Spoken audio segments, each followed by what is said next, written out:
নমস্কার, আপনারা দেখছেন তুহিন আর হেলদি রান্না। এখনকার বাচ্চাদের টিফিনে নানা রকম খাবার তৈরি করে ঘুরিয়ে ফিরিয়ে দিতে হয়, না হলে তারা খাবেই না। কোনো দিন চাউমিন তো কোনো দিন এগরোল, কোনো দিন লুচি তো কোনো দিন পরোটা, আবার কোনো দিন কেক বা বিভিন্ন রকম ফল দিতে হয়।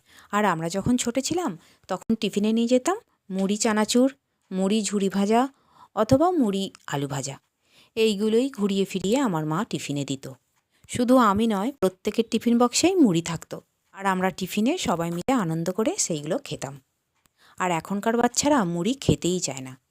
তাই আজ আমি একটা হেলদি টিফিনের রেসিপি নিয়েছি। আটা ময়দা পাইল করে দুটো লেচি করে নিয়েছি আর দুটো রুটি বানিয়ে নিয়েছি। এবারে এর ঠিক মাঝখানটায় আলু ভাজা, ভাজা মশলা, কসুরি মেথি, কাঁচা লঙ্কা, বিট নুন, আমচুর পাউডার আর ধনেপাতা দিয়েছি। এবার এর ওপর আর একটা রুটি বসিয়ে ভালো করে চেপে চেপে একটা ডিজাইন করে দিয়েছি। এবার ফ্রাই প্যানে সাদা তেল দিয়ে ভেজে নিলেই টিফিন রেডি।